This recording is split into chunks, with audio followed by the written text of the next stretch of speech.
जीव भौतिक प्रकृति के गुणों के साथ अपनी संगति के कारण उच्चतर तथा निम्नतर विभिन्न योनियों में देहांतर करता रहता है, जब तक वह भौतिक कार्यों से मुक्त नहीं हो लेता, उसे अपने दोषपूर्ण कार्य के फलस्वरूप यह स्थिति स्वीकार करते रहनी पड़ती है। तात्पर्य, यहाँ पर कर्म दोषय का अर्थ है त्रुटिपूर्ण कर्मों से। यह इस संसार में अच्छा या बुरा जो भी कर्म किया जाता है उनको निर्देश करता है। वे भौतिक संसर्ग के कारण कल्मषयुक्त तथा त्रुटिपूर्ण होते हैं। मूर्ख बद्ध जीव यह सोच सकता है कि वह लोक कल्याण के लिए अस्पताल खोलकर या शिक्षा देने के लिए शैक्षणिक संस्थान खोलकर दान दे रहा है, किंतु वह यह नहीं जानता कि ऐसे सारे कार्य दोषपूर्ण होते हैं, क्योंकि इससे उसे एक शरीर से दूसरे में देहांतरण से छूट नहीं मिल जाती। यहाँ स्पष्ट उल्लेख है सत असत मिश्र योनिषु, जिसका अर्थ है कि इस संसार में अपने पुण्य कर्मों के लिए मनुष्य उच्च वंश में या उच्च लोकों में देवताओं के मध्य जन्म ले सकता है, किंतु उसका यह कार्य भी दोषपूर्ण है, क्योंकि इससे मुक्ति नहीं मिलती। उत्तम स्थान या उच्च कुल में जन्म लेने का अर्थ यह नहीं होता कि इससे सांसारिक क्लेशों अर्थात जन्म, मृत्यु, जरा तथा व्याधि के कष्टों से बचा जा सकता है।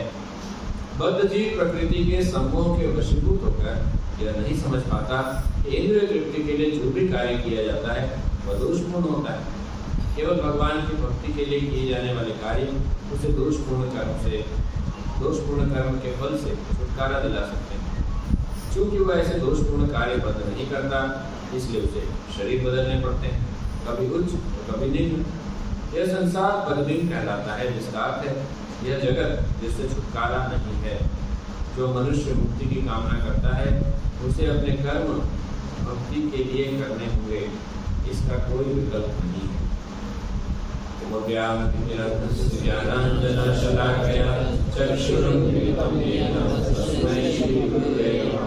श्री चैतन्य स्थापितं येन भूतले स्वयं रूपं कदामयं ददाति स्वपदानि।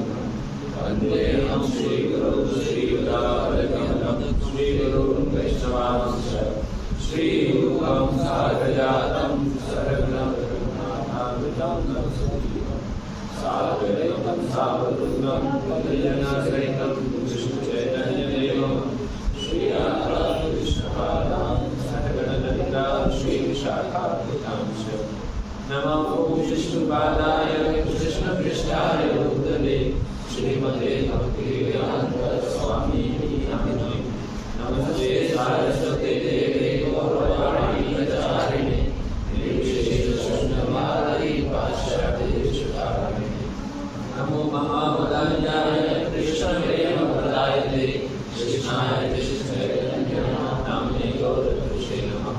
हे कृष्ण करुणा सिन्धु दीनबन्धु जगत्पते गोपेश गोपिकाकान्त राधाकान्त तप्त कांचन गौरांगी राधे वृंदावनेश्वरी ईशानुसुते देवी नमामि हरिप्रिये। वाञ्छाकल्पतरुभ्यश्च कृपा सिन्धुभ्यश्च पतितानां पावनेभ्यो वैष्णवेभ्यो नमो नमः। जय श्री कृष्ण चैतन्य नित्यानंद श्री अद्वैत गदाधर शिवासादि गौर भक्तवृंद। हरे कृष्णा कृष्णा कृष्णा हरे हरे, हरे राम राम राम हरे हरे। हरे कृष्णा कृष्णा कृष्णा हरे हरे, हरे राम राम हरे हरे। हरे कृष्णा कृष्णा कृष्णा हरे हरे, हरे राम राम हरे हरे।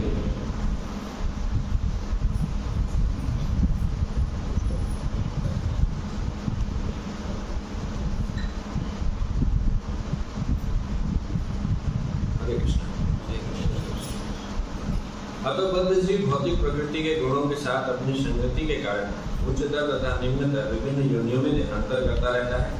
जब तक वह भौतिक कार्यों से मुक्त नहीं हो जाता, उसे अपने दोषपूर्ण कार्य के फलस्वरूप यह स्थिति स्वीकार करते रहनी पड़ती है।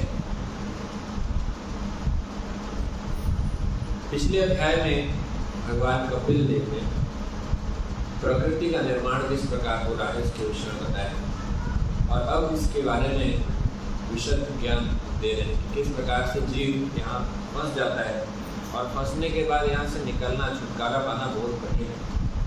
विशेष रूप से इस श्लोक के तात्पर्य में हम पढ़ सकते हैं कि प्रभुपाद जी कह रहे हैं कि संसार बदलिन जो शब्द यहाँ पर उपयोग किया गया, इसका अर्थ है कि यह जगत जिससे छुटकारा नहीं, तो संसार से कोई छुटकारा नहीं, किसी प्रकार से भी आप इस संसार से छुटकारा नहीं पा सकते। एक ही उपाय है, और उसमें भी कहा गया इसका कोई विकल्प नहीं। विकल्प होता है कि यहाँ पर आपको ऑप्शंस मिलते हैं 2, 3, 4, है ना, तो वैकल्पिक प्रश्न होते हैं, मल्टीपल चॉइस क्वेश्चन। तो यहाँ पर चॉइस नहीं, एक ही चॉइस है, या उसको भी चॉइस नहीं कहेंगे, मजबूरी है। जो मनुष्य मुक्ति की कामना करता है उसे अपने कर्म भक्ति के लिए करने होंगे, और कोई विकल्प नहीं। तो कई बार ऐसा हो सकता है कि लोग ये कहें कि भगवान तो बड़े निष्ठुर है, जबरदस्ती अपनी भक्ति करवा रहे, जबरदस्ती फोर्सफुली अपनी भक्ति करवा रहे और ऑप्शन ही नहीं छोड़ा है संसार से बाहर निकलने का। तो ये भगवान की कोई हमारे ऊपर मजबूरी या कोई जबरदस्ती या कोई कठोरता नहीं है। ये तो अब जैसे आपसे कहें कि आप सांस लीजिए और श्वास लेने के लिए ऑक्सीजन के अलावा दूसरा विकल्प नहीं है, तो आप बोलेंगे क्यों हमको दूसरा विकल्प भी देना चाहिए था, हम दूसरा भी हवा लेते। तो विकल्प एक ही है, जिस तरह से प्राण जीवन के लिए ही विकल्प होता है ना, ऑक्सीजन, इसी तरह से आत्मा को अगर संतुष्ट रहना, आत्मा को अगर खुश रहना है, तो उसके पास एक ही रास्ता है, और वो एक ही रास्ता इसलिए है क्योंकि ये उसका स्वाभाविक स्थिति है। जैसे एक सेवक की स्वाभाविक स्थिति क्या है, स्वामी की सेवा करना। वो बोलेगा मैं स्वामी की सेवा नहीं करूँगा, तो वो तो अपने आचरण के, अपने स्वभाव के विपरीत कार्य करता है, इसलिए उसे कष्ट होता है। अगर वो अपने स्वभाव के अनुसार कार्य करे तो वहाँ पर कोई बंधन नहीं, कोई फोर्स नहीं। तो चूंकि आत्मा परमात्मा को छोड़ के, भगवान की सेवा छोड़कर भौतिक संसार में अपनी सेवा कराने आए। भौतिक संसार में सुख का अर्थ क्या होता है? सेवा लेना। आध्यात्मिक जगत में सुख का अर्थ क्या होता है? सेवा देना। हम वहाँ पर सेवा देकर आनंदित, जैसे मंदिर में हम आते हैं, यहाँ पर हम सेवा करके आनंद प्राप्त करते हैं, जबकि बाहरी जगत में हम दूसरों से सेवा लेकर आनंद प्राप्त करते हैं। मतलब प्राप्त नहीं करते, प्राप्त करने की कोशिश करते हैं, मिलता तो वैसे भी नहीं।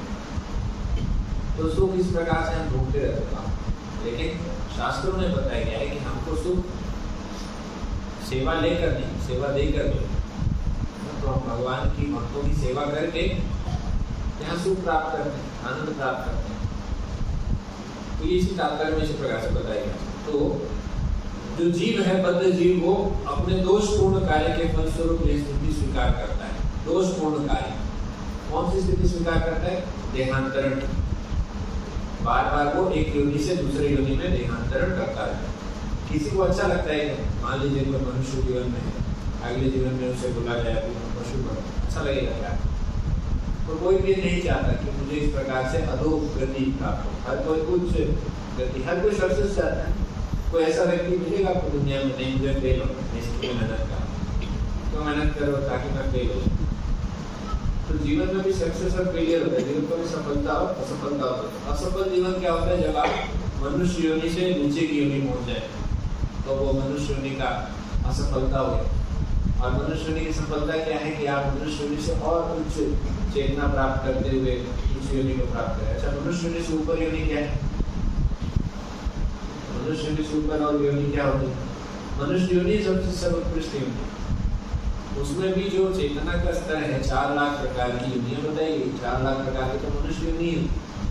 तो उसमें जो सबसे महत्वपूर्ण, सबसे अच्छा, जो स्पष्ट चेतना, शुद्ध चेतना वाले मनुष्य, जिनको हम भगवान के शुद्ध भक्त कहते हैं, या बद्ध जीव, ऐसे बद्ध जीव शुद्ध भक्त शुद्ध नहीं है, और पूर्ण रूप से भगवत चेतना में आप लोग उसके लिए प्रयास करें। तो ऐसे जो उत्कृष्ट योनि के मनुष्य, हम स्वयं ऐसी योनि को प्राप्त करें अगर अधोगति नहीं जाने। तो उनको प्राप्त करने के लिए क्या करना पड़ेगा? भगवान की भक्ति करनी पड़ेगी।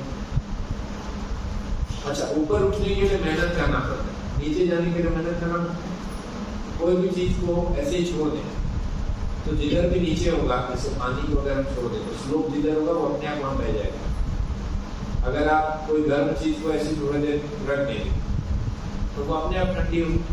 ठंडा करने के लिए तो मेहनत करना पड़ता, गर्म करने के लिए करना पड़ता।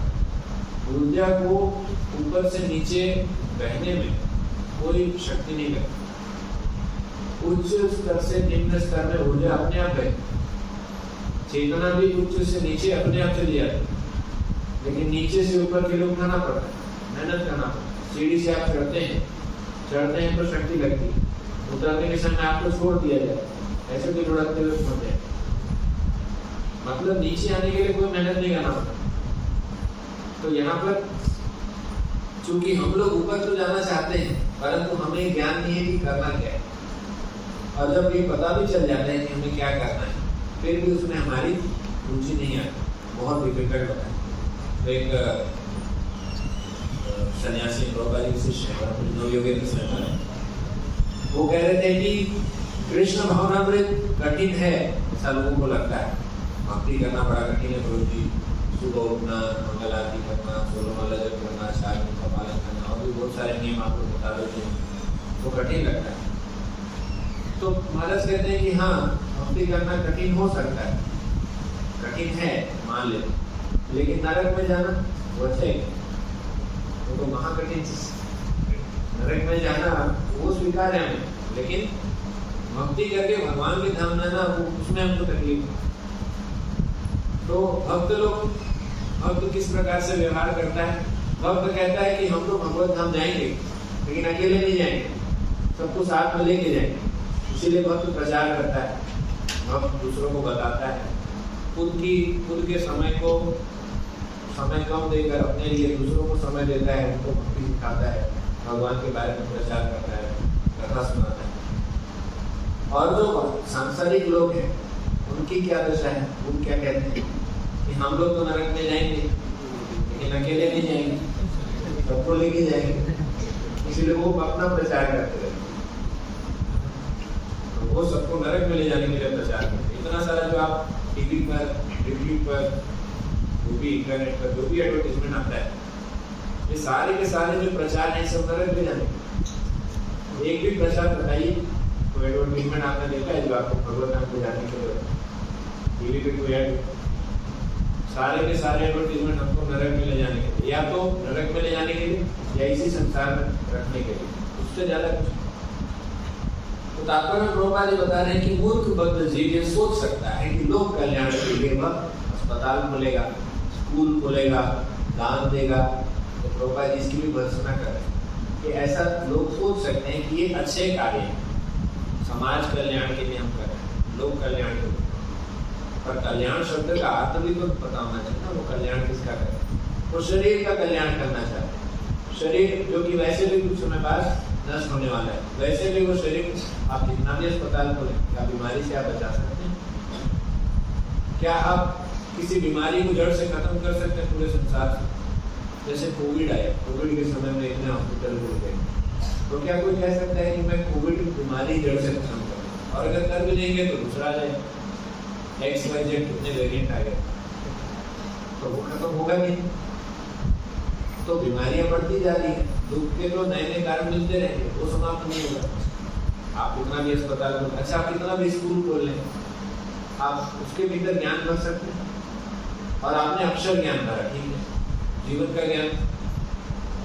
का ज्ञान तो उसके भीतर वैसे भी नहीं आता। इसीलिए जब प्रभुपाद जी अमेरिका गए थे, वहाँ पर MIT पहुंचे, तो प्रभुपाद जी ने उनसे पूछा कि आपके इतने बड़े कॉलेज में, ये तो विश्व का सबसे प्रसिद्ध कॉलेज है, यूनिवर्सिटी है, इस यूनिवर्सिटी में आत्मा के विषय में कोई डिपार्टमेंट है?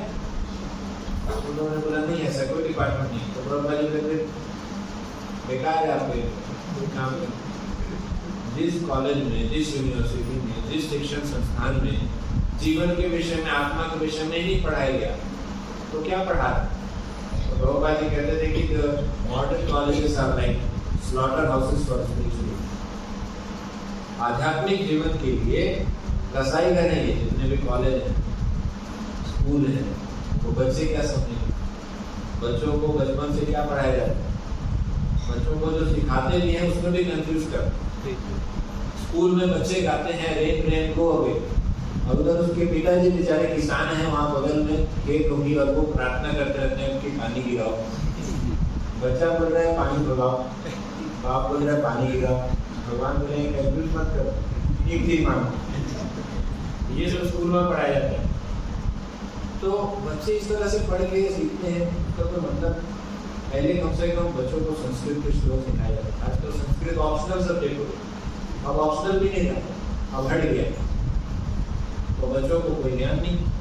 स्कूलों में शिक्षा, नैतिक शिक्षा को 15 दिन में या महीने में एक बार, वो भी ऐसा होता है जैसे बच्चों के लिए छुट्टी का दिन, नैतिक शिक्षा का क्लास हो रहा है, मोरल एजुकेशन की क्लासेस है, तो बच्चे वहाँ पे पीछे हवाई जहाज बनाएंगे। उनको कोई मतलब नहीं नैतिक शिक्षा है, उनको कोई सिखाता भी नहीं कि क्यों जरूरी है। अगर आप बच्चों को ये सिर्फ ज्ञान देंगे, उसका महत्व नहीं बताएंगे, तो बच्चे हैं, वो तो शरारत करेंगे। तो जब वो एक स्तर पे पहुँचते हैं, जब उन्हें ज्ञान होता है कि अब हम लोग जीवन के विषय में कुछ जाने, तब तक इतनी देर हो जाती है कि लोग अब इंद्रिय तृप्ति की दौड़ में लग जाते हैं। जब उसे समझ में आता है 16, 17, 18 साल की उम्र कि अब मुझे कुछ आसपास के विषय में, अपने विषय में, जीवन के विषय में कुछ जानना है, तब आसपास के सारे लोग दौड़ भाग कर रहे हैं, किसके लिए? सुख चाहिए, एंजॉयमेंट चाहिए। अब वो सुख के पीछे भाग रहे हैं। अब उसको कोई मतलब नहीं है आत्मा से। एक समय था जब ज्ञान नहीं था, समय बहुत था, अब ज्ञान है, समय नहीं। थोड़ा समय बाद आएगा, फिर कुछ भी नहीं बचेगा। तो इस प्रकार से हमारा जीवन व्यर्थ जा रहा है, और हम लोग अच्छे और बुरे कार्य जो समाज में जो वर्णित किए गए, ये अच्छा काम है, ये बुरा काम, दोनों ही खराब है। भगवद गीता में भगवान कहते हैं 3 प्रकार के कर्म, कर्म, विकर्म और अकर्म। कर्म शब्द का अर्थ होता है वह कार्य जो शास्त्रों के अनुसार किए जाते हैं, शास्त्रों को की सम्मति में वो कार्य किए जाते हैं। विकर्म का अर्थ होता है जो शास्त्रों के विरुद्ध जो कार्य होते हैं, शास्त्रों में जो वर्णित किया गया उसके विरुद्ध जो कार्य, वो कार्य का नाम विकर्म कहलाता है। तो कर्म शब्द का अर्थ क्या हुआ? जैसे अच्छे कार्य करना, लोगों की सेवा करना, स्कूल, कॉलेज, अस्पताल खोलना, पेड़ लगाना, ये सारे अच्छे कार्य हो गए। और विकर्म शब्द का क्या हो गया? हिंसा करना, दूसरों को नुकसान पहुंचाना, तो ये विकर्म है जो शास्त्रों के विरुद्ध जो कार्य। और तीसरा है अकर्म। अकर्म शब्द का अर्थ होता है वह कार्य जो भगवान की सेवा के लिए किया, मतलब ये कार्य जो होते हैं इससे कोई ना पुण्य मिलता है ना पाप। जब हम कर्म करते हैं तो उससे पुण्य की प्राप्ति होती है, जब हम विकर्म करते हैं तो उससे पाप मिलता है, और जब हम ना कर्म करते हैं ना विकर्म करते, अकर्म अर्थात जब जैसे हम भगवान का नाम जप करते हैं, हरे कृष्ण नाम का जप करते हैं, तो ये अकर्म भगवान की भक्ति। तो जब भगवान की भक्ति करते हैं तो उससे ना तो हमें पुण्य मिलता है ना पाप, वो हम भगवान की भक्ति करें। तो ये अकर्म का जो सिद्धांत है ये भगवद गीता में बताया गया। तो अगर आप कर्म करेंगे तो भी अगला जीवन मिलेगा, अगर आप विकर्म करेंगे तो भी अगला जीवन मिलेगा, क्योंकि पुण्य और पाप दोनों को भोगने के लिए आना ही पड़ेगा।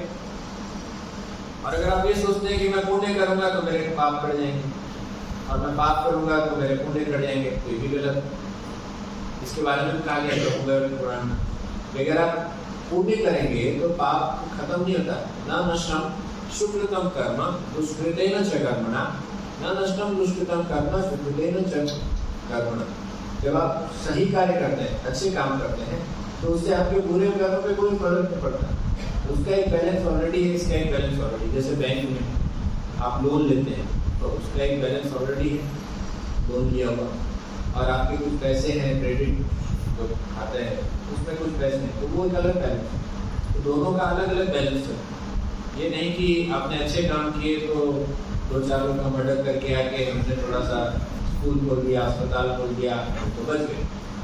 तो प्रकृति नहीं छोड़ेगी, भौतिक प्रकृति भगवान की वो एक एक लिस्ट बनाती, वो बोलेगी कि तुम ज़्यादा अभी छल कर रहे हो ना, तो मेरा भाई उससे तुमसे भी बड़ा छलने में एक्सपर्ट भगवान भगवत राम कहते हैं युद्धों छले ताल मुझसे, मैं सबसे बड़ा छली हूँ, मेरे को ठगोगे? भगवान को आप कर सकते हैं? आप भगवान को कैसे कर सकते हैं जब भगवान आपके भीतर बाहर सब जगह बैठे? आप अपने आप को धोखा दे सकते हो। दुनिया में हम लोग धोखा अपने आप को देते, किसी और को नहीं देते।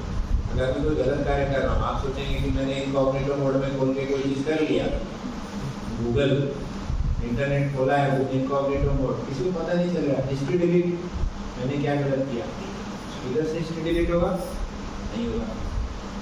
अच्छा, परमात्मा को नहीं पता चलेगा आपने क्या किया? परमात्मा को छोड़ दीजिए, उसके अलावा 8-10 इतने सारे एविडेंसेस हैं आपके खिलाफ, आपके लिए, क्योंकि हमारे मृत्यु के पश्चात ये लोग जाकर गवाही देते हैं कि ये व्यक्ति ने ये कार्य किया। जैसे सूर्य 12 घंटे हमें देख रहे हैं, और जो 12 घंटे अंधेरे होते हैं तब चंद्रमा देखते हैं। वायु हमें हर समय देख रही है। दिशाएं कितनी है? 10 दिशाएं। 10 दिशाएं, ये 10 दिशाएं हमें देख रही है। 4 दिशा तो हम जानते हैं, उसके बाद 4 और दिशाएं होने वाली है, ऊपर नीचे। तो ऐसे तो कितने सारे देख रहे हैं हमें, जो काल है, समय, यमराज, वो सारे सभी हमें देख रहे हैं। तो इन सब की नजरों से हम बच सकते हैं। और सबसे बड़े परमात्मा जो कि सबके हृदय में बैठे हैं, आप कुछ करो भी नहीं, आप जो सोचोगे वो भी हमको पता है। और फिर आप कहेंगे मैंने तो नहीं किया, क्या प्रूफ है? ये सारे प्रूफ देंगे, आपकी गवाही देने के लिए आ जाएंगे। फिर इनकॉग्निटो मोड का क्या हो? वो तो मोबाइल में रहेगा, इनके लिए कोई छिपा हुआ नहीं होता है। इनकॉग्निटो मोड समझते हैं? इंटरनेट में हम लोग गूगल में क्या करते हैं कि एक ऐसा टैब खोलते हैं जिसका हिस्ट्री रिकॉर्ड में नहीं आता, वो भगवान के रिकॉर्ड में है। ऐसा कोई रिकॉर्ड नहीं जो भगवान के पास है। तो चाहे आप अच्छे काम करें या बुरे काम करें, इसका कोई आपके जीवन में आप नया शरीर ही बना रहे हैं। कर्म शब्द का अर्थ ही भगवद गीता में प्रभुपाद जी तात्पर्य में लिखते हैं, कर्म वह है जो हमारा नया शरीर बनाता है। अर्थात हम जो भी कार्य कर रहे हैं वो हम अपने अगले शरीर को निर्माण करने में उसमें एक डेली हम लोग जैसे ईंट जोड़ते जाते हैं, दीवार बनती जाती है, ऐसे हम लोग डेली अपने अगले शरीर के लिए एक दीवार खड़ी करें, एक ईंट जोड़। अगर मैं अच्छा कार्य कर रहा हूँ तो उसमें ऐड हो जाता है अच्छी चीजें, अगर बुरा कार्य कर रहा हूँ तो 2-4 मान लीजिए जैसे ज्यादा बुरा काम किया तो भगवान ने अगले शरीर में एक आंख ऐड कर, और ज्यादा बुरा काम किया तो पैर ही काट दिया। ऐसा शरीर पैदा होगा अगले जन्म हो सकता। तो इस तरह से भगवान हमें हमारे अगले जो शरीर उसको हम तैयार खुद कर रहे हैं। तो अगला शरीर हमारा न हो, इसके लिए क्या करना पड़ेगा? इसीलिए भगवद गीता में भगवान कह रहे हैं कि आपको भक्ति करना चाहिए। और ऐसा कैसे हो सकता है कि भक्ति करेंगे तो हमारा अगला शरीर नहीं बनेगा? क्योंकि ब्रह्म संहिता में ब्रह्मा जी भी कहते हैं कि यदि आप कर्मों को जलाना चाहते हैं, कर्माणि निर्दहति किंतु च भक्ति भाजम, कर्म को अगर आप जलाना चाहते हैं तो आपको भक्ति करनी पड़ेगी। इसकी गोविंद नामादि पुरुषम ब्रह्म, भगवान की आप भक्ति करेंगे तो सारे कर्म जल के राख हो जाते हैं। तो जब कर्म नहीं रहा तो शरीर में। एक बार एक बहुत अमीर व्यक्ति श्रील गौर किशोरदास बाबा जी महाराज के पास गया और उसने कहा कि बाबा जी महाराज मैं आपके नाम से एक अस्पताल बनाना चाहता हूँ। तो बाबा जी महाराज बोले कि अस्पताल में क्या करोगे? तो उसने बोला भाई लोगों का देखभाल चिकित्सा वगैरह करेंगे। तो महाराज बड़े गुस्से में आ गए, बड़े नाराज हुए, बोले तुम लोगों को इंद्र तृप्ति करने का और अवसर देना चाहते हो? लोग जो बीमार होंगे अस्पताल में आकर ठीक हो जाएंगे और यहाँ से जाने के बाद फिर वो लोग और इंद्र तृप्ति करेंगे। तो उन्होंने खूब उनको डांटा। वास्तव में जितने अस्पताल होते हैं या आजकल जिस तरह से जो नई नई बीमारियों के जो मेडिसिन बन रहे हैं, तो उस मेडिसिन से क्या होता है? जैसे किसी को कैंसर हो गया, अब वो कैंसर के लिए उसने दवाई खा ली, आविष्कार हो गया कोई दवाई, तो उसने कैंसर की दवाई खा ली, अब वो ठीक हो गया। अब फिर क्या करेगा? अब वो और ज्यादा इंद्र तृप्ति करेगा। जिस व्यक्ति को डायबिटीज है कम से कम मीठा नहीं खाना, डायबिटीज का टैबलेट खा लिया, ठीक हो गया, अब क्या करेगा?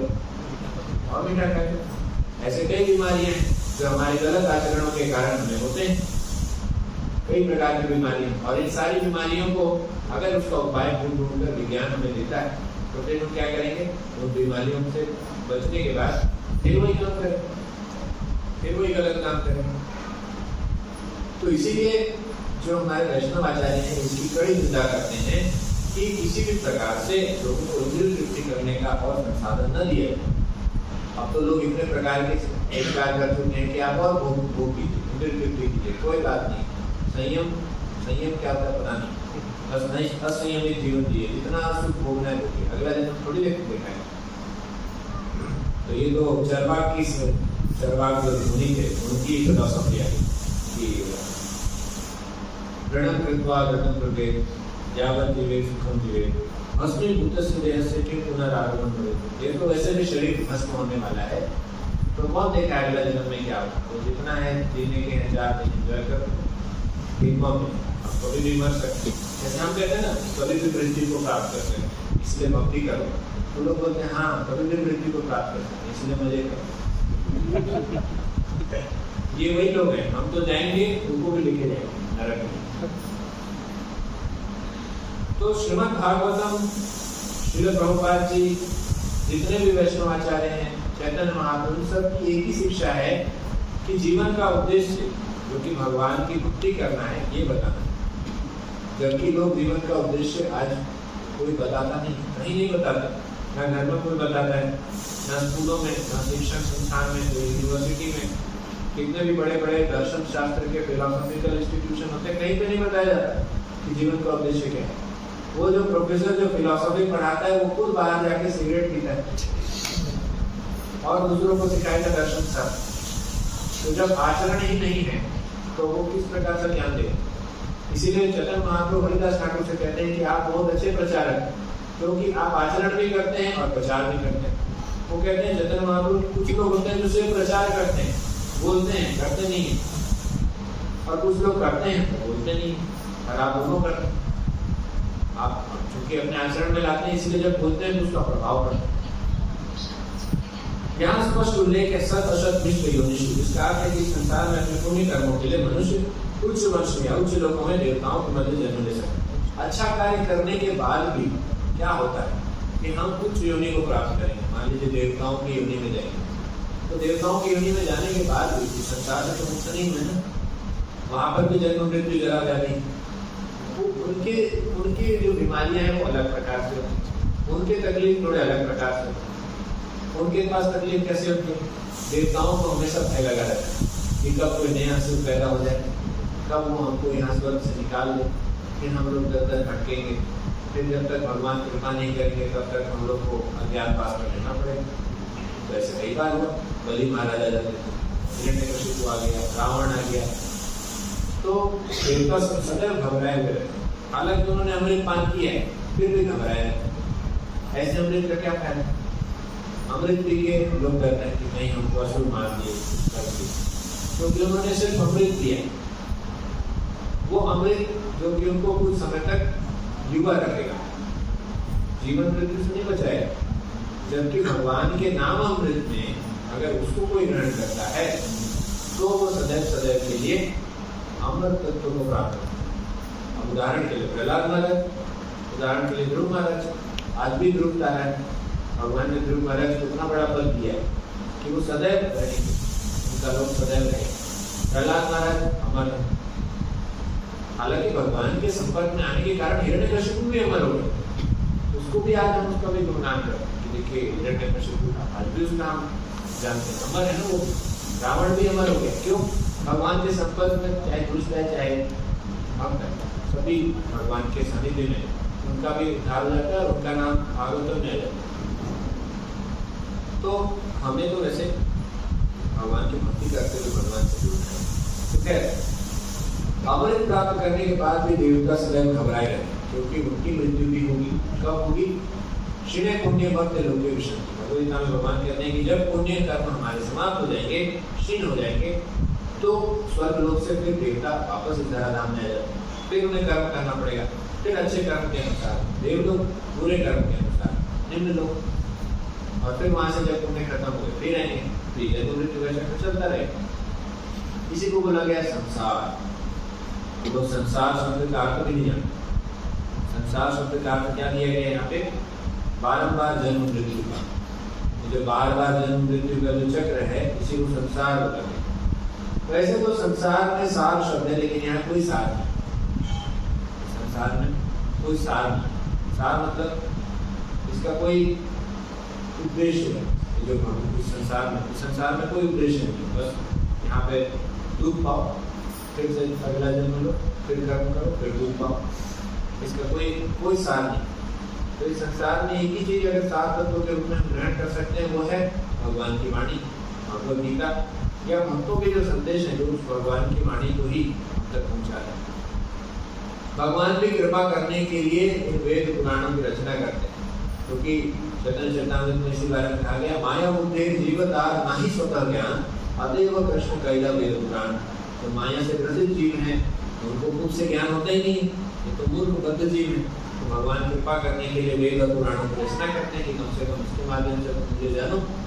और फिर भगवान ये भी समझते हैं कि ऐसे भी नहीं समझ सकता, तो खुद आते हैं सिखाने के लिए, खुद सिखाते हैं।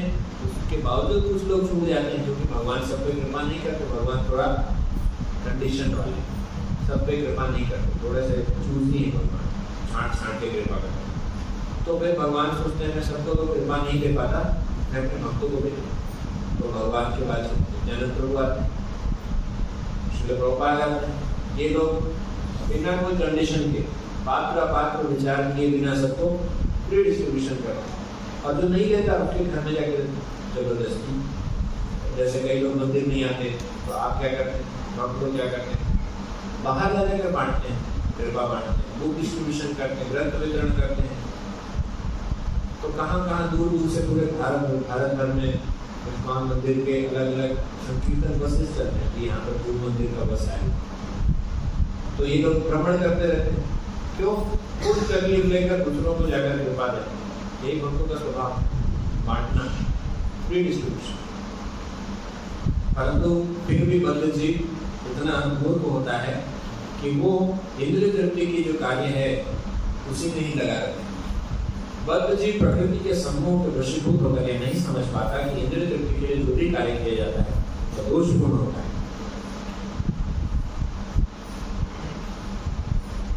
एक बहुत सुंदर गीत है जो श्री लोचनदास ठाकुर जी लिखते हैं, निताय पद कमल कोटि चंद्र सुशीतल। इसमें यहाँ आगे वो लिखते हैं कि नित्यानंद प्रभु से जिसका संबंध नहीं है, तेना से संबंध नहीं जा वृथा जन्म गेलता से ही पशु बड़ा दुराचार। जिनका भी नित्यानंद प्रभु से संबंध नहीं है, उसका जीवन तो व्यर्थ, वृथा गेलत जन्म था, उसका जन्म ही बेकार हो गया। वो गलती से मनुष्य जन्म के इस ढांचे में आ गए, है तो पशु से ही पशु बड़ा दुराचार। तो बहुत दुराचारी है और पशु, उसके सींग नहीं निकले लेकिन है पशु। तो चार पैर में नहीं चलता लेकिन है पशु, पहनने के लिए कोट पैंट पहनता है लेकिन है पशु। निताय ना मलिल मुखे मलिल संसार सुखे विद्या को लेके करी बता। जो जिसके मुख से नित्यानंद प्रभु का नाम नहीं निकलता, जिसके मुख से कभी भगवान का नाम नहीं निकलता, और जो इस संसार में सुख ढूंढ रहा है और इसी में रमा हुआ मलिल संसार सुख। यहाँ का जो सुख है, संसार का सुख है, वो बात करेंगे संसार का सुख क्या है। लेकिन संसार के सुख में ही मजे ढूंढता रहता है। विद्या को लेके करी बेटा, तो इतना उच्च विद्या प्राप्त किया, इतने सारे डिग्री पेपर इकट्ठा किया, उसका क्या फायदा है। तो ये पेपर क्या काम के पता है, ये पेपर भूल लगने के काम और कोई काम नहीं। वो बक्से में बंद रहेंगे और वहां पे कीड़े खा जाए, बस उसी के काम के पेपर, और उसमें कोई मतलब नहीं। आपने जीवन में इतना पढ़ाई लिखाई किया, उसका क्या मतलब जब आपके मुंह से भगवान का नाम नहीं निकल, जीवन तो व्यर्थ हो गया। अहंकार है मन कहिया निताई पद पाशलिया असत्य रे सत्य करी मान। इस मूर्ख जीव ने असत्य को सत्य मान लिया। जैसे कि जो मरुस्थल में कई बार मृग तृष्णा जो कहते हैं, मृग तृष्णा, मृग मरीचिका, ऐसा लगता है कि वहाँ पर दूर में जल है, पानी का भंडार है। तो जो मृग होते हैं, हिरण होते हैं, उनको लगता है कि पानी पीना चाहिए दूर जाकर, तो वो दौड़ते हैं उनके पीछे, और जब दौड़ कर पहुँचते हैं, देखते हैं वहाँ पर पानी नहीं है, तो फिर उनको दूर में और नहीं देता है, फिर भागते हैं। इस तरह से जितना भागते हैं उतना जल्दी थकते हैं, और ऐसे भाग के वो तड़प कर मर जाते हैं। और मरने के बाद भी इस तरह से इतना तकलीफ पाने के बाद भी उनको समझ नहीं आता कि यहाँ पर पानी था ही, मैं बेकार भाग रहा हूँ। एक बार दौड़े, 2 बार दौड़े, 3 बार दौड़े, अब तो समझ जाओ पानी नहीं। हमने एक बार सुख भोग किया, दूसरी बार किया, तीसरी बार किया, अब तो समझ जाओ वहाँ पे सुख नहीं है। अच्छा, इस संसार का सुख कैसा है? संसार के सुख की तुलना की गई है, तुलना नहीं, ये सत्य है कि जिस प्रकार ऊँट होता है, ऊँट का सबसे प्रिय जो चीज है खाने का, वो है कांटा, नाखूनी के कांटे, कांटेदार पौधे, कैक्टस जिसको बोलते हैं, वो सबसे अच्छा लगता है। आप बताइए कैक्टस में कौन सा रस निकलता हो, लेकिन उसको कैक्टस का जूस बड़ा पसंद है। कैक्टस का जूस ऊँट कांटे जब खाता है तो खाते खाते उसके मुख में घाव होते हैं, पूरा छिल जाता है, तो कौन निकलता है, वो कौन पीता है और वो सोचता है कैक्टस का जूस है वहाँ, और उसे बड़ा आनंद आता है। आप कभी देखिए, इंटरनेट पे सर्च करेंगे, ऐसे भी देखेंगे तो ऊँट को कैक्टस बहुत पसंद है। खुद का कौन पी के सोचता है कि मैं आनंद ले, ये है सुख इस संसार। हम इस संसार में कोई भी सुख ढूंढते हैं ना, वैसे ही सुख होता है। तो सुख भी ऐसा है कि एक सिक्के के जैसे 2 साइड होते हैं। तो अगर आप कोई सुख ढूंढते रहते हैं, अगर मिल भी गया तो पक्का है कि उसके पीछे दुख भी आएगा और आपको सुख से ज्यादा दुख मिलेगा। इसका उदाहरण दिया गया, तुलना किया गया, जैसे आप खीर खा रहे हैं, एक गिलास में खीर है और उस खीर में एक मुट्ठी हमने रेत बालू अब मिक्स करके अब आपको खीर पीने देंगे, कैसा लगेगा? खीर पिएंगे, मीठा भी जा रहा है, लेकिन साथ साथ रेत पूरा मुंह में आ गया, कितना पिएंगे आप? पीने की इच्छा नहीं, एक बार पीते कम से कम आप उसको खूब कर रहे हैं। यहाँ पर इस संसार के सुख को हम वो भी नहीं कर रहे, हम रोज सुख की तलाश में, रोज सुबह उठते हैं और आज सुख नहीं, आज मिलेगा, नहीं मिलेगा, नहीं मिलेगा। असत्य है सत्य का मानिए, असत्य को जब तक हम लोग सत्य मान के रखेंगे तो हम लोग हमेशा दुख को ही सुख मान के जिएंगे। इस संसार में जितना हम सुख के पीछे भाग रहे हैं उतना दुख ही नहीं। निताय करुणा हवे ब्रजे राधा कृष्ण पावे, धर निताय चरण धानी। तो अगर हम नित्यानंद प्रभु की कृपा प्राप्त करेंगे तब जाकर हम राधा कृष्ण को प्राप्त कर पाएंगे। इसीलिए नित्यानंद प्रभु के चरण कमल को बहुत दृढ़ता से पकड़ के रखें। तो ये नित्यानंद प्रभु की कृपा से ही संभव है कि हम लोग इस संसार में तो व्यर्थ पूर्ण कार्य के लाभ उससे बच सकते हैं और भगवान को प्राप्त कर सकते हैं। भक्तिनाथ ठाकुर जी एक बहुत सुंदर और एक गीत लिखते हैं। इस गीत में उन्होंने इस संसार की सच्चाई को स्पष्ट वर्णन किया। इस गीत में वो लिखते हैं, दुर्लभ मानव जन्म दबिया संसारी, कृष्ण ना भजी में दुख नहीं हो कहा। इस संसार में जो मनुष्य जीवन मिला है बड़ा दुर्लभ है। किस लिए मिला है मनुष्य जीवन? मनुष्य जीवन का उद्देश्य भगवान को प्राप्त करने के लिए, ईश्वर साक्षात्कार करने के लिए, है ना। और अगर हम वो नहीं करेंगे, हम लोग मनुष्य जीवन का उपयोग कहाँ करते हैं? कहाँ करते हैं मनुष्य जीवन का उपयोग? इंद्र तृप्ति की योजना बनाने, किस प्रकार से नए नए इंद्र तृप्ति के कार्य कर सकते हैं। अब ये कार्य अगर मुझे नहीं प्राप्त हो रहे तो मैं इसका कैसे और ढूंढूं, नए नए तरीके से कैसे करूं। तो लोग इसी मोबाइल के जरिए सुख ढूंढते रहते हैं, उसमें हम लोग इंद्र तृप्ति की योजना बनाते। आगे कहते हैं, संसार संसार करे नीचे गेला पाल, लाभ ना हाइल पीछे घटिल जंजाल। मैंने अपना समय सांसारिक कार्यकलापों में व्यर्थ ही गंवा दिया तथा किंचित भी लाभ प्राप्त नहीं किया। वास्तव में मैं भौतिक जंजाल में अधिकारी फंसता चला गया। भौतिक संसारिक जंजाल, उस जंजाल में हम लोग जितना ज्यादा घुसते हैं बहुत फंसते हैं। जैसे कई बार आप लोगों ने कोई रस्सी सुलझाने का काम किया होगा, रस्सी वगैरह फंस जाते हैं आगे, उनको जितना हम सुलझाने की कोशिश करते हैं, अगर हम गलत तरीके से सुलझाएं तो और फंसता जाता है। अगर हम उसके सही तरीके से नहीं जाएं तो रस्सी और फंसती जाती है। अगर हम उसका सही तरीका जाने तब जाकर वो खुलेगा। और मान लीजिए ऐसा करते करते करते करते वो पूरी तरह से एक गांठ बन चुका है, अब वो खुलेगा ही, तो क्या करना चाहिए? क्या करना चाहिए? काट देना चाहिए, गांठ को काट देना चाहिए, तब जाकर वो रस्सी खुलेगा। इसीलिए श्रीमद् भागवतम के प्रथम स्कंद के 2वें अध्याय में कहा गया है कि छिद्यते हृदय ग्रंथि विद्यन्ते सर्व संशय, विद्यन्ते हृदय ग्रंथि छिद्यन्ते सर्व संशय। जो हृदय की जो ग्रंथि है, हृदय में जो नॉट्स हैं, ऐसे जो गांठ बंधे हुए, भौतिक आसक्ति के गांठ, इसको काट देना चाहिए। कैसे काटेंगे? भागवतम से, श्रीमद् भागवतम के अध्ययन से ये सब गांठ कट जाते हैं। अब ये जो श्रीमद् भागवतम में जो तात्पर्य बताए गए कि भक्ति करने के अलावा कोई विकल्प नहीं, there is no other way, ये तो गांठ ही काट रहा है। ये तो कह रहा है कि भौतिक संसार से, भौतिक क्रियाकलापों से जब तक कोई मुक्त नहीं हो लेता, जब तक वह भौतिक कार्यों से मुक्त नहीं हो लेता, उसे अपने दोषपूर्ण कार्य के फलस्वरूप यह स्थिति स्वीकार करते रहनी पड़ती है और वो बार बार जन्म मृत्यु के चक्र में भूखता रहता है। तो ये काटते हैं हमारे हृदय के गांठ। मुक्ति महारानी अपनी प्रार्थना में कहती हैं भगवान से कि हे प्रभु, मेरे हृदय के जो आसक्ति है उसको आप काट दें, ताकि मेरा मन आपके शरण में, आपके चरण में ही लगा। तो चूंकि हमारे जो हृदय, यहाँ पर हम कई प्रकार की गांठ अलग अलग जगह लगा कर रखे हैं, लोगों से जोड़ कर रखे हैं, और इतनी आसक्ति होने के कारण हमारी भगवान के प्रति आसक्ति नहीं होती, हम भगवान से प्रेम नहीं करते, क्योंकि हमने पहले अपना मन, अपना हृदय कहीं और देकर रखा। तो पहले ही अपना प्रेम या जो आसक्ति है या जो भाव है किसी और को देके आए, परिवार में, लोगों में। परिवार लोग तो फिर भी ठीक है, आजकल हम लोग ने यंत्रों में डाल दिया, मोबाइल में, गैजेट्स में, उसके प्रति आसक्ति। भगवान के प्रति आसक्ति क्या है? किसे संसार छायाबाजी प्राय दिहाते ममता कभी वृथा दी न जाए। जब मेरा यह शरीर, यह भौतिक जगत इंद्रिय जाल है, इस भ्रम से आसक्त होने के कारण मैं व्यर्थ ही अपना समय गवा रहा हूँ।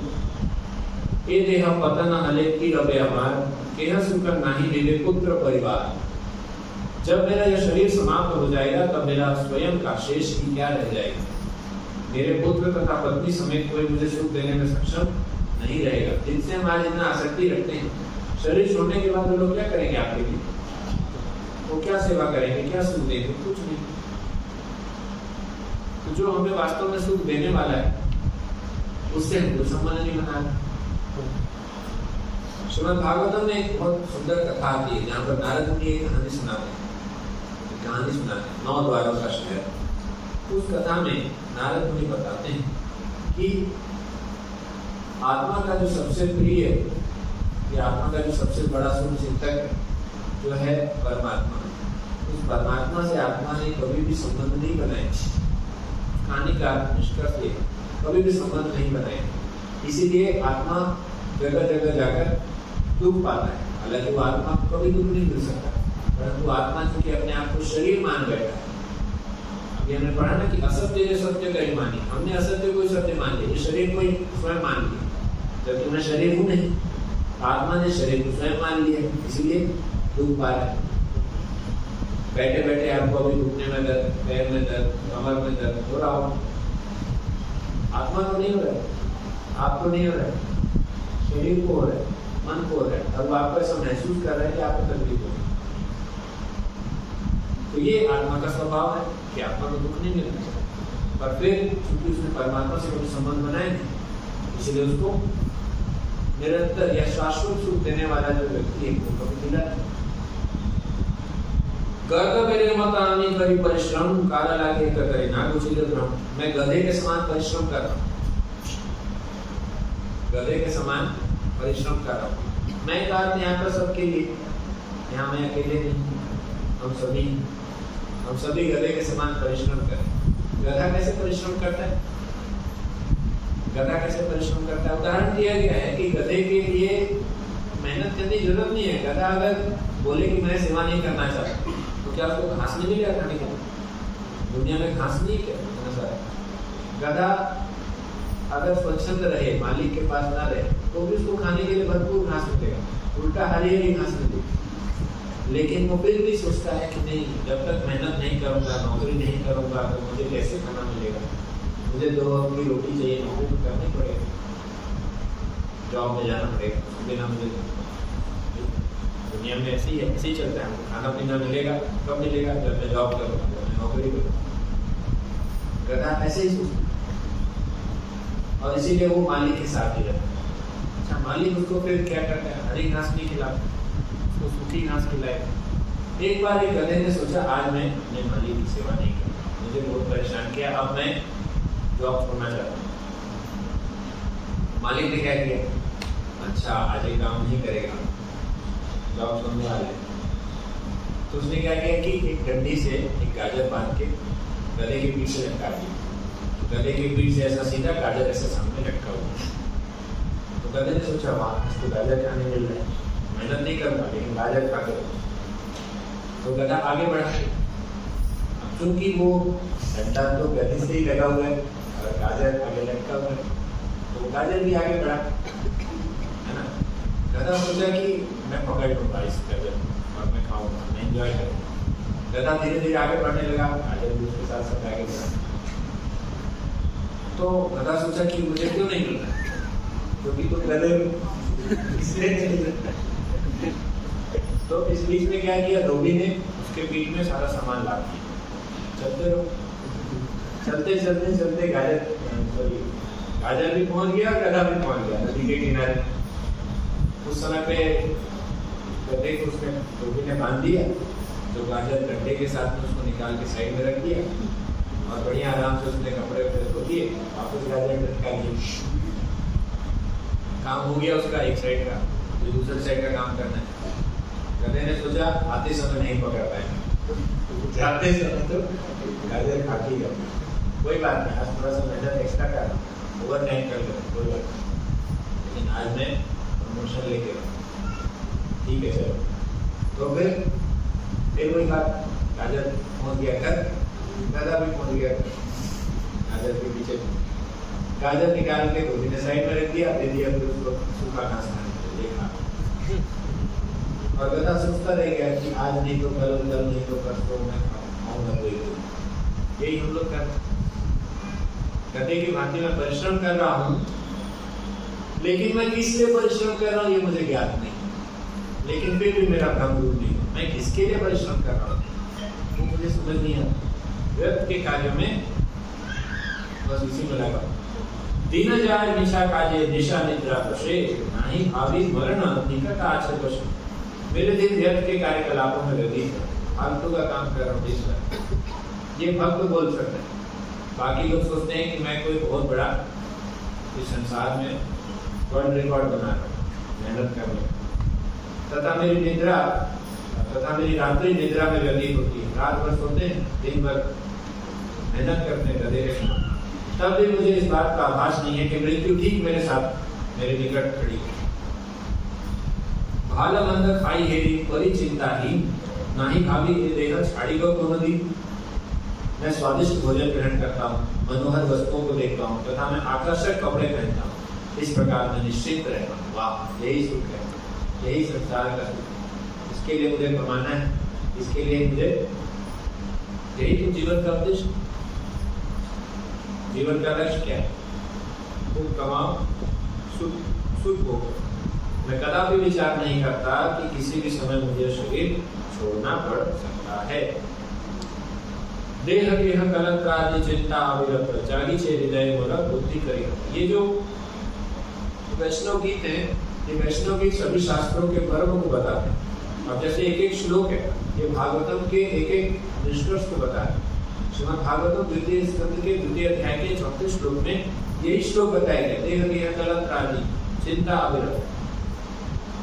दूसरे स्कंद पहला अध्याय, दूसरे स्कंद पहला अध्याय का 14 श्लोक, उसमें भी यही कहा कि पत्नी, बच्चे, घर आदि के विचार निरंतर मेरे हृदय में आ रहे हैं तथा मेरी बुद्धि का दमन कर रहे हैं। तो जितना हमने अपना बंधन फैला के रखा है, जितना आसक्ति बढ़ा के रखी है, उतना जब मैं भगवान का नाम जप करता हूँ, सारे मेरे दिमाग में, मेरे मन में बार बार आते हैं। दिन भर हमारे मन में निगृह व्यक्ति के विचार आते हैं, बार बार ये क्या करना है, वो करना है, आसक्तियाँ आती रहती। और रात भर फिर हम निगृह व्यक्ति के विचार में हम लग जाते हैं। दिन भर विचार आएंगे, रात भर हम विचार करेंगे, यही जीवन चल रहा है। हाय हाय नहीं भावी अनित्य एषव जीवन विगते तथा रही विगत। हाय हाय, मैं इन वस्तुओं को अनित्य नहीं समझ रहा। अनित्य मतलब ये जो समाप्त हो जाएगा। तो मैं इन वस्तुओं को अनित्य नहीं समझ रहा हूँ, तो नित्य समझ रहा हूँ कि मेरे जो परिवार है, बच्चे हैं, पत्नी है, संपत्ति है, मेरा सौंदर्य है, यौवन है, बुद्धि है, ज्ञान है, ये सब हमेशा के लिए रहेगा। मैं तो, तुम सब मरोगे, मैं अकेले जीवित रहूंगा। हमारा भ्रम नहीं। युधिष्ठिर महाराज से जब प्रश्न पूछा जाता है कि संसार का सबसे बड़ा आश्चर्य क्या है, तो क्या उत्तर देते? संसार का सबसे बड़ा आश्चर्य अहनि अहनि भूतानि गच्छन्ति यमालयम, धीरे धीरे जितने जीव हैं वो यमलोक की तरफ जा रहे हैं। लेकिन मैं सोच रहा हूँ मैं नहीं जाऊंगा, नहीं हूँ अमर, मैंने अमृत पी के जन्म लिया है, मैं नहीं मरना। तो जब मैं सबको अनित्य नहीं समझ रहा हूँ और ये शरीर जिस दिन समाप्त हो जाएगा तो मेरा वैभव कहाँ जाएगा, क्या होगा मेरा, इस शरीर का क्या होगा? अब आगे भक्ति लोग ठाकुर जी कहते हैं इस शरीर का क्या होने वाला है। शरीर छोड़ने के बाद स्मशाने शरीर मम पड़िया करिबे विहंग पतंग का विहार करिबे, शमशान घाट में शरीर पड़ा रहेगा। वो तो अच्छी बात है कि कोई अंतिम संस्कार कर दे, और अगर ना करे, मान लीजिए पूरे परिवार बच्चे सब चले गए, तो कौन देखभाल करेगा इस शरीर का? मेरा शरीर शमशान में पड़ा होगा तथा पक्षी एवं कीड़े मकोड़े उसका भक्षण करके आनंद प्राप्त करें। उनका तो फिस्ट हो गया, घंटे लव फिस्ट, आज नया शरीर मिला।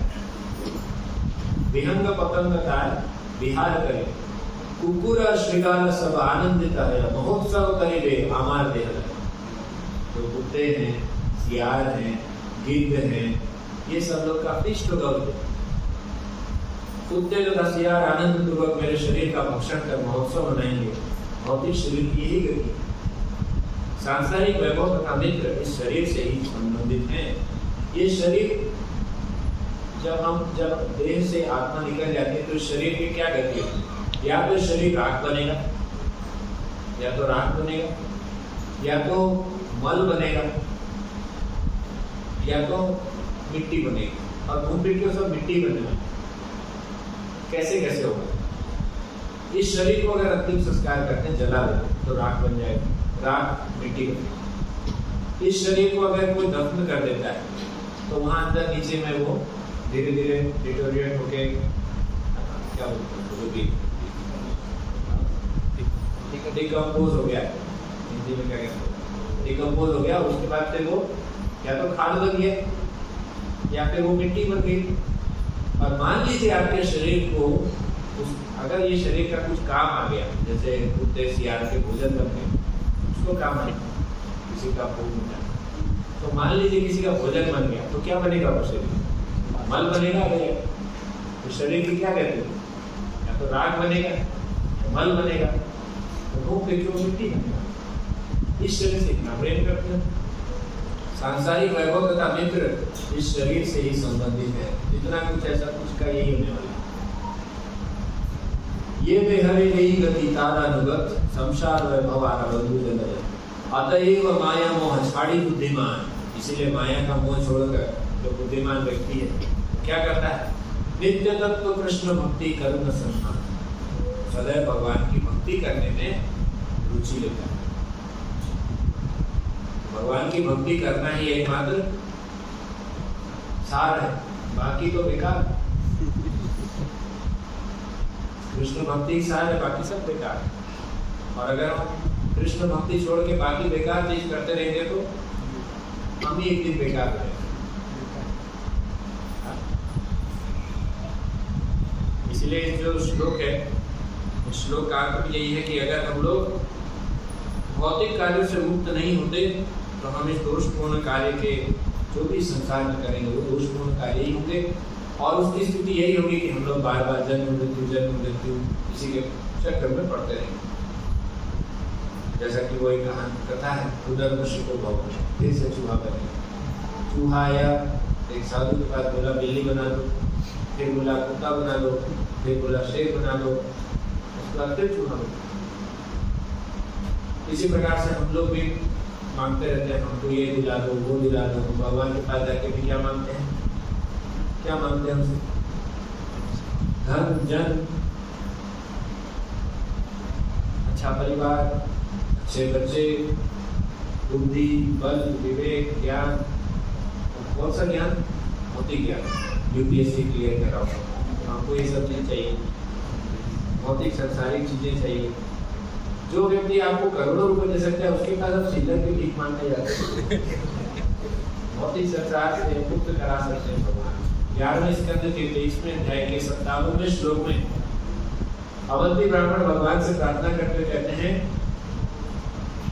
अहम करिष्यामि दुरत्वपारं तमो मुकुंदाग्रि निवेशयेत्, कि मैं भगवान मुकुंद के चरण कमलों का ध्यान करते हुए इस तुरंत संसार को पार कर जाऊं। नहीं तो इस संसार को पार करना बहुत दुर्गम है। संसार को पार करना दुर्गम है। कहाँ बताया गया? भगवदगीता में भगवान कहते हैं, भी ईशा गुरु नहीं मम माया दुरत्या। भौतिक प्रकृति जो माया है दुरत्या, पार करना अत्यंत कठिन है। इसको पार करने का एक ही उपाय है, अगर हम भगवान की शरण ग्रहण करेंगे तभी भगवान हमें उस नाव में बैठाएंगे जिसके स्वयं में नाविक है, और उससे हम बच सकते हैं, उस भौतिक संसार से मुक्त हो सकते हैं। हरे कृष्ण। किसी का कोई प्रश्न है?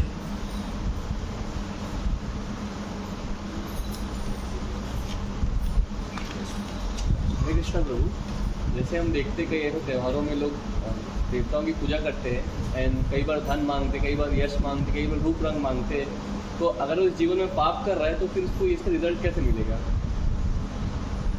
उसने किसी देवता की पूजा की एंड उसने रूप रंग मांगा, धन मांगा या ऐश्वर्य मांगा, जो भी मांगा। आपने रावण का नाम सुना? हाँ। उसको कैसे मिला? उसने भी मांगा था।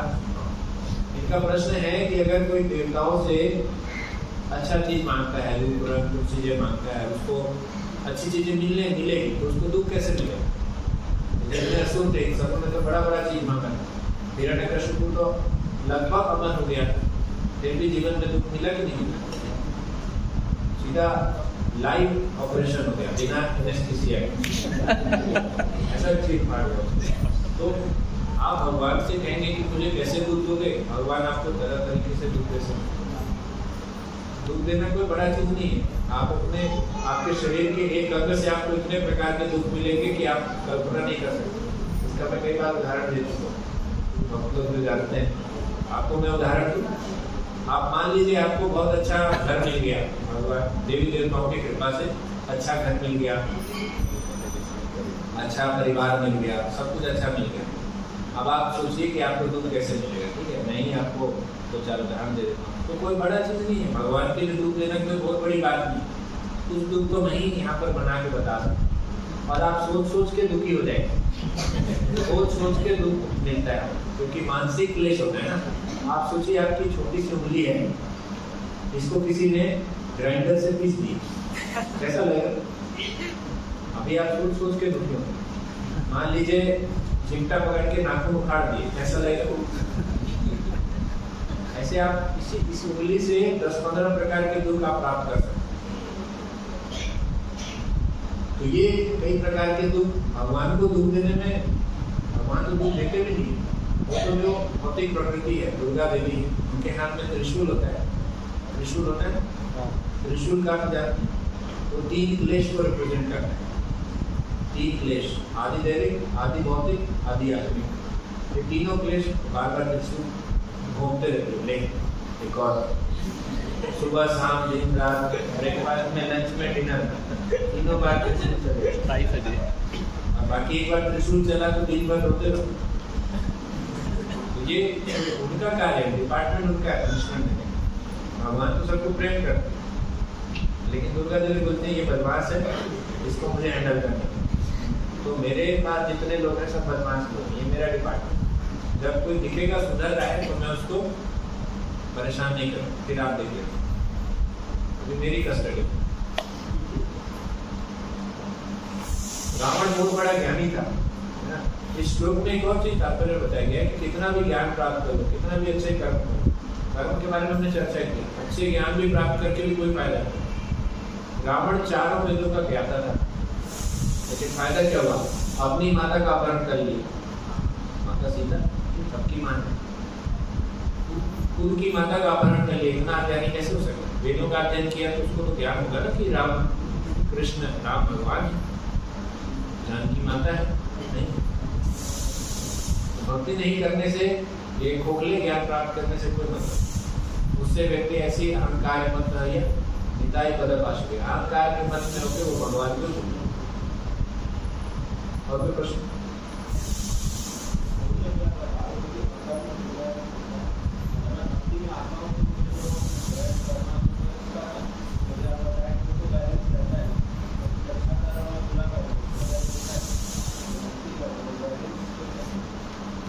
जब हम भक्ति करते हैं तो उससे उसी के बारे में हम चर्चा की है कि जब कोई व्यक्ति भक्ति करता है तो उसके जो भी कर्म है वो धीरे धीरे भगवान जला देते हैं। अब भक्ति जब हम कर रहे हैं तो वो शुद्ध भक्ति होनी चाहिए। अगर आप निष्ठ भक्ति करते हैं तो उस अनुपात में जैसे कितना शुद्ध भक्ति हम कर रहे हैं उतना शुद्धता से उतने फास्ट कर्मों को भगवान जलाते हैं। अच्छा, आपने से कई लोग नहीं भी अनुभव किया होगा, जैसे जैसे हम भक्ति से जुड़े हमारे जीवन में दुख बढ़ गए। कुछ लोग ने ऐसा भी अनुभव किया। दुख क्यों बढ़ा? क्योंकि भगवान देख रहे हैं कि भाई तुम भक्ति कर रहे हो तो तुमको जल्दी निकालना है, तुम्हारे सारे कर्म को जल्दी काट देते हैं, तो सारे कर्म एक साथ दे देते हैं। तो भगवान वास्तव में कर्मों को जलाते हैं। लेकिन समस्या ऐसी है कि जैसे पंखा को अगर मैं बंद करूँगा तो अगर स्विच बंद करते एकदम चक ऐसा नहीं रुकता, ये धीरे धीरे धीरे धीरे करके वो रुकता है। आपको लगता है कि मैंने पंखा बंद किया, भक्ति शुरू कर दिया, लेकिन ये कर्म बंधन खत्म नहीं हो रहे, दुख अभी भी आ रहा है, शायद भक्ति करने से कुछ नहीं होगा। और कुछ दिन करते करते फिर त्याग करते करते फिर भोग करने की इच्छा लगती, फिर हम थोड़ा इधर उधर करें, फिर पंखा ऑन हो। तो हम switch on switch off switch on switch off यही कर रहे हैं, थोड़ा भक्ति थोड़ा भोग, थोड़ा भक्ति थोड़ा भोग, कैसे हो है कि? तो जब छूटेगा भोग तभी तो हम लोग भगवान से जुड़ पाएंगे, तभी तो भक्ति का असर तब दिखेगा। हम लोग दवा भी खा रहे हैं लेकिन पर्चे का फॉलो नहीं कर रहे। दवा खाएंगे और डॉक्टर बोलेगा दही मत खाना, हम लोग दही खाएंगे, छोड़ेंगे नहीं तो बीमारी कैसे ठीक नहीं हम लोग, तो वो समझ लेंगे। पर भक्ति में लगे रहने से धीरे धीरे भगवान क्या करते हैं कि आमी विज्ञा एक मूर्ख विषय कहने दिव स्वचरणामृत दिया विषय बुलाई। चैतन्य चरितामृत में भगवान कहते हैं ये मूर्ख जीव जो है ना, ये बद्ध जीव, ये मूर्ख है, ये मेरे से जहर मांग रहा है कि भगवान जहर दे दो हमको, गाड़ी घोड़ा बंगला सुंदर पत्नी परिवार अच्छा शरीर ये सब दे दो, ये मेरे से जहर मांग रहे हैं। भगवान क्या होते हैं? जहर मांग रहे हैं। मैं तो विद्वान, मैं तो जानता हूँ ना, मैं ज्ञानी हूँ, मैं क्यों जहर दूंगा किसी को? जहर नहीं दूंगा, तो मैं क्या दूंगा? स्वचरणामृत दिया, मैं अपना चरणामृत देकर इसका जो विषय वासना है वो भुला दूंगा। तो भगवान धीरे धीरे हम लोग जैसे रोज चरणामृत ग्रहण करते हैं, भगवान का दर्शन करते हैं, ये भी चरणामृत, भगवान की कथा सुनते हैं वो भी चरणामृत, ये सारे अमृत हम लोग नामामृत चरणामृत कथामृत ये सारा अमृत हुए। धीरे धीरे अमृत जाएगा तो वो जो विष है जो हमारे भीतर भरा हुआ है वो धीरे धीरे धीरे धीरे समाप्त होगा। कोई प्रश्न?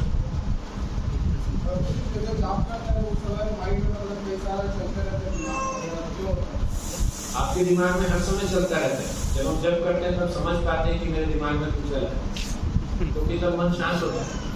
ऐसे भी हम लोग खाली बैठे रहते हैं, हमारा मन यहाँ भटकता है। अच्छा, जब मन को, जैसे छोटे बच्चे हैं ना, मन की तुलना छोटे बच्चों से की गई। जब छोटे बच्चे को आप पकड़ोगे, कंट्रोल करने की कोशिश करोगे तो बच्चे ज़्यादा बदमाशी करते हैं, वो चाहते हैं हमको फ्री छोड़ो।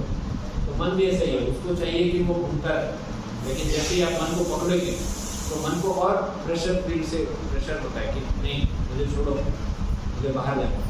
तो उस समय पर मन के विचार बहुत तीव्र हो जाते हैं और मन चाहता है कि आप इस तरह से उसको नियंत्रित ना करो, तो इसलिए आपको परेशान करता है। लेकिन हम तो चाहते ही हैं कि मन को नियंत्रित करें, इसीलिए तो हम जब करें। और समुद्र मंथन में भी समुद्र मंथन होते हुए हम लोग चाह रहे थे, मतलब वो लोग चाह रहे थे कि अमृत निकले, लेकिन समुद्र मंथन में सबसे पहले क्या निकला? विष निकला। घर की सफाई करते हैं तो दूध पहले हमारी आंख और कान में होती। अगर हम सोचे कि नहीं छोड़ देते हैं, नहीं कर रहे हैं, तो सफाई होगी। जब करेंगे तो पहले ये सारे विचार आएंगे, तीव्रता से आएंगे। लेकिन आप जब करते रहिए, धीरे धीरे धीरे धीरे शांत हो करते रहिए।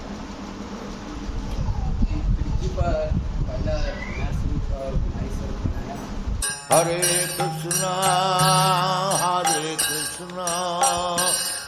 कृष्ण कृष्ण हरे हरे हरे राम